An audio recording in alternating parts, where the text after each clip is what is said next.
I don't know if I can make a video out of this. It's just, okay, this doesn't have to go up. That's the thing. I have to remember, it doesn't have to go up.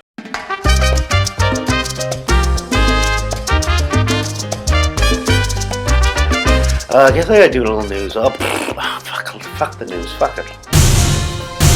You know what's nice today? I'll tell you. Well, I'm gonna tell you what was nice today was that I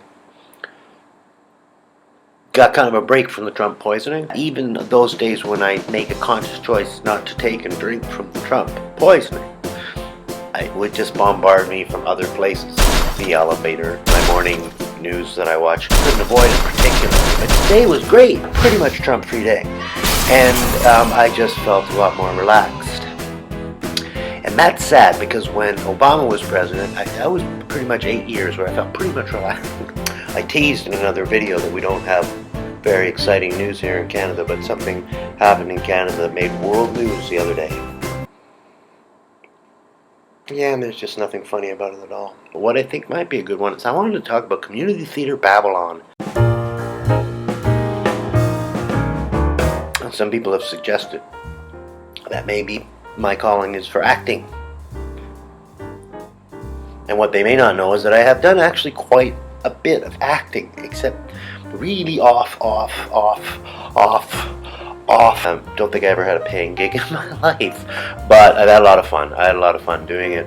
Fuck yeah, blah, blah, blah. My experience in community theater has been varied and interesting, exciting, and really fucking weird, actually, if I'm honest. It's been, at times, really fucking weird. I appeared nude on stage. I did.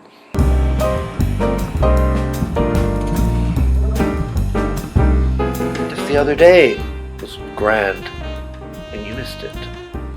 But I have a clip. No, I'm kidding. When I decided to get back to acting and doing theater, the first place I found was Bushwhack Theater. My friend and artistic director of Bushwhack Theater was a great fan of male nudity. It was 89 or 90, I guess. It was a long time ago. Try to find plays with nudity, and if you couldn't find a play with nudity, he'd write one. Found a wonderful play actually for me and a couple of other guys, A Three-Hander Thing. It was a great play by Robert Patrick. Yes, T-shirts. It's called T-shirts, and there's an interesting nude scene at the end. So at least the nude scene I was in, I think, was an interesting one. I got a kick out of being naked on stage. It was kind of cool. I don't know. It was just kind of like, look at how sassy we are today, being all with no clothes on in front of all you people. Thousands. Actually, we were very lucky to get a couple of dozen in an evening. It was a very small company. And then there was the other one about the people from space who came down and stripped the men and put them on a table. And you know, when they're on the table naked, they'd had a little bleep, bleep, bleep, bleep, bleep, bleep, especially around. Bleep, bleep, bleep, bleep. That was a weird little play. I forget what that was called, but I'm kind of glad they didn't cast me in that. So that was my time in Bushwhack. I guess I was in a couple of plays where I didn't appear naked. Famous people players. Is that the name? No, that's the retarded people, isn't it? No, you're not supposed to say retarded, differently able, developmental. Forgive me. I better look that up because I wasn't in the group with I wasn't in the... Man, it was weird. It was weird. I got to give them credit. I got to do a dream part. Algernon Moncrief in The Importance of Being Earnest. A wonderful play by Oscar Wilde. And the role was fantastic. Very upper crust, old money, spoiled asshole. And that was a lot of fun to play, and I got line after line of crisp, clever, witty dialogue. Fantastic. But then the second season was bizarre. I have to tell you, it was bizarre. There were some roles that I think I might have been suited for, but I wasn't cast in anything, and I'll tell you, that was disappointing. And strangely, the artistic director, I think, was in, well, maybe not every one of them. He was in a couple of his own shows. Most notably, he played the young man in Equus. And Randy, his name, was my age, if not a year older or so. So he was pushing on to 30. A 30-year-old man who's getting a little out of shape, playing a young 16-year-old boy who rides horses. And speaking of nude scenes, there's a famous nude scene in that where The Young Man Rides a Horse. Famously, Daniel Radcliffe did it full Monty. God bless him for it. That's a brave move, and I think he's very cool to do it. And of course, I googled the images, didn't I? But this was Randy. He was up and down on this horse with practically no clothes on, and his little man boobs banging up and down. Bear me away, bear me away. No, I'm getting a little flabby in my old age. I'm not going to play the young man in Equus. I wouldn't ask to. I wouldn't audition for it. Bear me away. Can you imagine? Let's not. Fairly well established community theater in Scarborough, and they needed more. Not extras exactly, but chorus people basically for Oklahoma. What fun! What fun for a faggot like me, Rogers and Hammerstein. I love that stuff. I spoke to someone.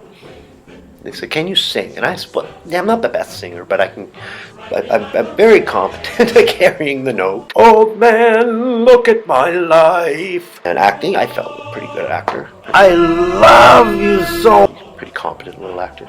And dancing. They asked me if I could dance.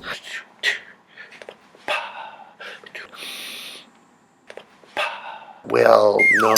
Well, anyway, somehow she had me convinced that it would just be a little bit of dancing and really easy. Step, shuffle, shuffle, shuffle, turn, turn, walk, walk, walk. And a girl jumps right into my fucking arms like this. And I gotta spin her the fuck around. Her whole weight. And I dropped her. I dropped her right before. Boom! She wasn't hurt. I think we're outside and practicing on the grass. They showed me how to do it. It's a straight man's dream. It's absolutely sexy as hell. It lost on me, but grabbing her by the thigh, practically the butt, taking her and spinning her around. But they didn't tell me it was going to be that kind of difficult. Practically the tap dancing that you see Shirley Temple do is what it was.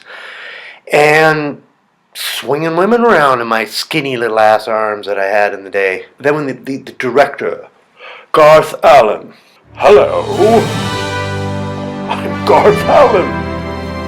Who might you be? Pompous, prissy man. Oh, I didn't think those people really existed, particularly in community theater. Are you joking? Kind of strutting around like a De Niro, but faggier. So what happened was, this time, they play a recording, worse, twice as fast. Bum, bum, bum, bum, bum, bum. Oh, shit. I mean, I barely learned it at the slow speed, and now it's sped up.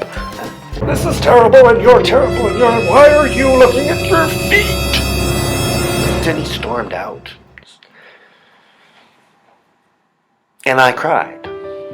And I'm told by sources that he walked into kind of this kitchenette area in the rehearsal space. That's it. I made someone cry just now. What a fucking asshole. When people are that much of an asshole, you think they must kind of know it and they must kind of enjoy it. I'm such a grand asshole, aren't I? I'm so proud of my hard work, my dedication, that I've become such a profound asshole. Mwah. God bless you, Garth Allen. What a fucking asshole. Oh, do you know what our special gift from the director Garth Allen, the wonderful director Garth Allen? I keep it, I cherish it.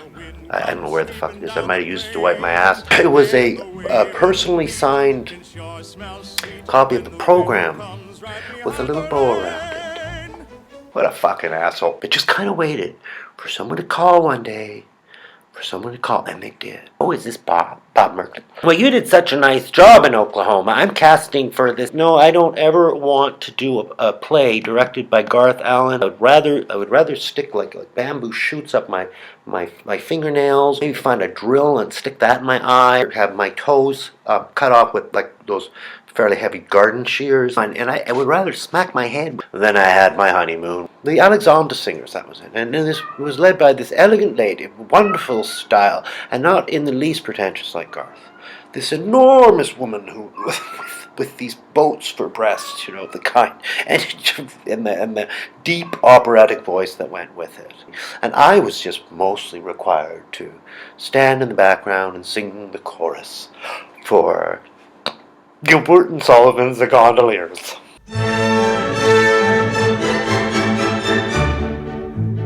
one of my favorites. And all I was required was to learn the lines to the beautiful. I don't even think I have spoken line, and to fart around with the other gondoliers in the background. To do business, you know. This cat's gone crazy. She's sick of it, and I'm kind of sick of it too. I'm sick of it too. There was one more, but that's for another day. That was when I had stage fright, and I don't want to talk about that right now. I had the stage fright. I was able to continue. I don't think anyone was aware except for me, who instead of acting was sort of walking through a horrible nightmare every night. But that's for another day. That is Community Theater Babylon. All the strange and wonderful things that happen in the community theater. Way too fucking long. Way.